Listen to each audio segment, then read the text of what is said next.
YouTube saat ini sedang naik daun. Terbukti sejak tahun 2015 hingga sekarang ini, semakin banyak kreator-kreator handal yang menjadi YouTubers Indonesia yang terkenal dengan memberikan konten-konten menarik untuk disajikan di channel YouTube. Seperti salah satunya Eka Gustiwana yang terkenal dengan karya-karya speech composingnya. Gila, mengisi BBM. Beberapa waktu lalu Eka Gustiwana diundang Presiden Joko Widodo ke istana.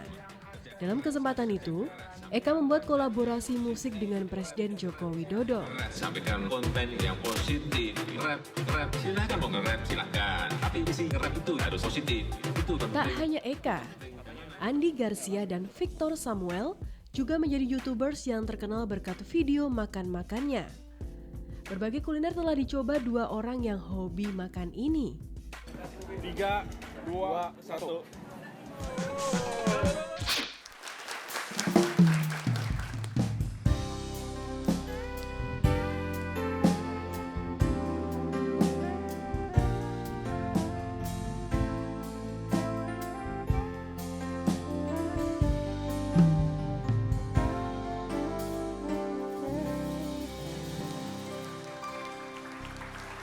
Masih di Indonesia, ide untuk Indonesia. Berikutnya saya undang Eka Gustiwana, Andy Garcia, dan Victor Samuel. So guys, jadi kita lagi ada di acara mana? Indonesia Nah, sekarang lihat ada siapa di sini. dengan Mas Yofi. Oh, halo Mas. Halo. Ada Om Dennis juga. Halo Om. Mr. Eka. Dennis. Halo Om Mr. Dennis. Dennis. Om lagi. Nah, Mana suaranya? Ayo. Indonesia. pemirsa, Eka ini mulai dikenal ketika membuat istilahnya speech composing. Speech composing. Ya. Dari kata-kata orang yang mungkin yang lagi bicara atau lagi ada di station mana, diedit-edit menjadi lagu, dipotong-potong. Betul. Yang pertama kali dikenal sama audiens menurut Eka, Speech composing pertama saya itu Arya Wiguna. Arya Itu Wiguna tahun tuh yang 2013. Demi Tuhan.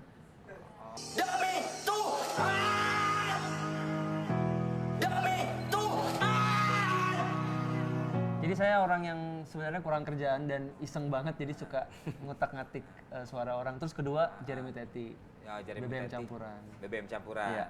Saudara, berhati-hatilah mengisi BBM. Saudara, berhati-hatilah mengisi BBM. Awalnya tertarik untuk membuat speech composing itu gimana sih, Eka? Jadi sebenarnya gini, saya memang pengen bikin karya di YouTube. Memang berawal dari iseng sih. Cuman ketika saya berpikir saya bisa musik, semua orang juga bisa musik. Banyak orang yang bisa musik. Jadi ketika saya ingin memperkenalkan karya saya di YouTube, saya harus memperkenalkan dengan cara yang berbeda. Agar orang, oh ini beda nih, dan orang langsung suka gitu. Ketika kita bikin cover seperti orang lain ya Banyak ya. udah banyak cover kan. Akhirnya saya eksperimen dengan speech composing, saya upload Arya Wiguna, dan di situ orang heboh karena pertama kali melihat orang yang tidak bisa bernyanyi tiba-tiba jadi bernyanyi. Lalu saya buat lagi karya selanjutnya Jeremy Teti, bahkan ada Pak Presiden Jokowi juga saya sempat buatkan. Jadi ya mungkin menurut orang Indonesia itu baru, maka akhirnya lebih mudah dikenal.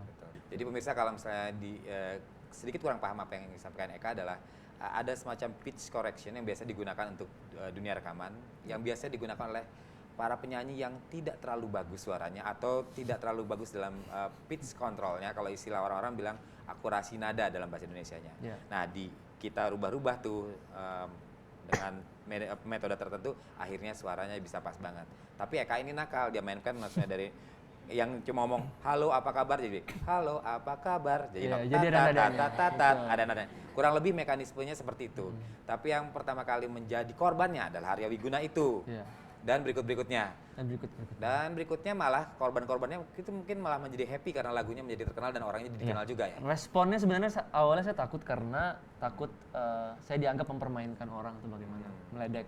Tapi ternyata setelah dari beberapa karya yang saya buat, orang-orang malah bagus responnya. Terutama Mas Arya Wiguna, saya ditelepon, saya kira akan diomelin waktu itu. Ditelepon cuman nyata, Mas Eka saya nangis denger lagunya. Oh dia suka berarti. Jadi gitu.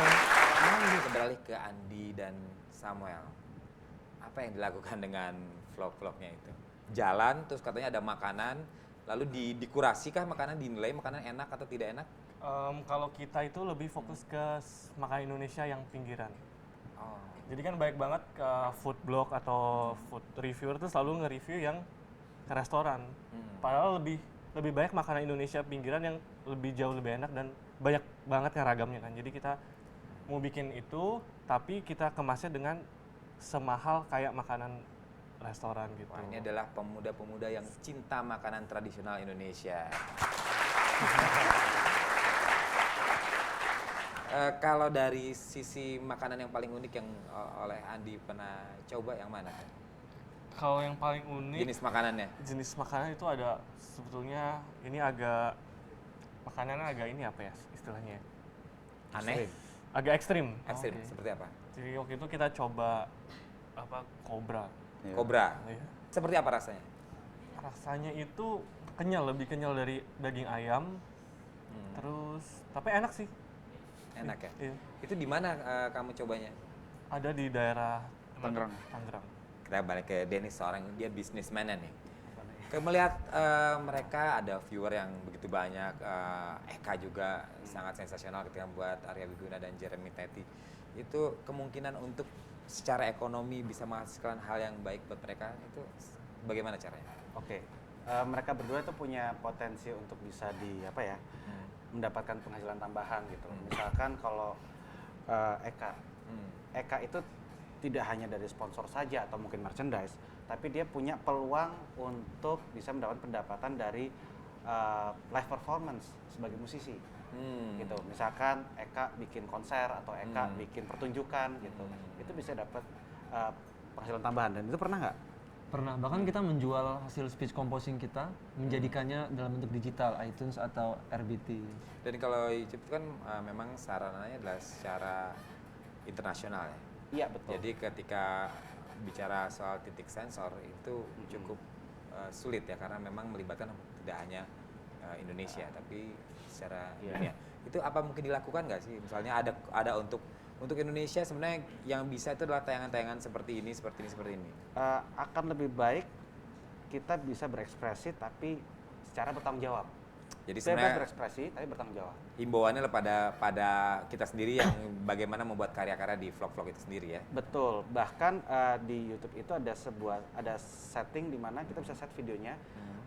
Penonton yang masih 18 tahun ke bawah itu nggak bisa nonton. Nah itu bisa ya. Itu bisa kita setting. Sekali lagi nggak ada gunanya sih sebenarnya untuk menyensor satu persatu video YouTube. Capek yang ada. Betul. Dan setting Gitu itu loh. juga sebenarnya kalau misalnya kita lihat ya secara disiasati juga oleh anak umur 15-16 tahun juga sangat mudah ya. Tinggal sekarang kesadaran dari kita sebagai penontonnya, gitu loh. Mau pilih mana? Mau dipotong umurnya untuk mendapatkan sesuatu yang bisa dipelajari atau tidak, gitu loh. Efeknya soalnya bisa sepanjang itu sih sebenarnya. Kayak tadi saya di backstage di balik panggung, saya dengar bahwa Eka di sini sangat terinspirasi oleh Mas Yofi, gitu loh. Mereka tadi selfie berdua. Iya, saya nggak diajak. Terus, nah bayangkan dia bisa menjadi seperti ini. Salah satunya adalah gara-gara mendengarkan karya dari Mas Yofi. Bayangkan mungkin 10 atau 15 tahun ke depan akan ada orang-orang generasi baru yang terinspirasi dari Eka. Dan saya harap kreator-kreator baru itu sadar dengan hal itu sehingga kita bisa berkarya tidak hanya pada saat kita hidup saja tapi lintas generasi. Beda generasi ya. Kalau Mas Yofi dulu vlogging, mungkin sekarang saya vlogging gitu. Iya, nah itu. Pengaruhnya gitu. Makin menarik sekali pemirsa. Jangan kemana-mana, tetap di Indonesia, Ide untuk Indonesia.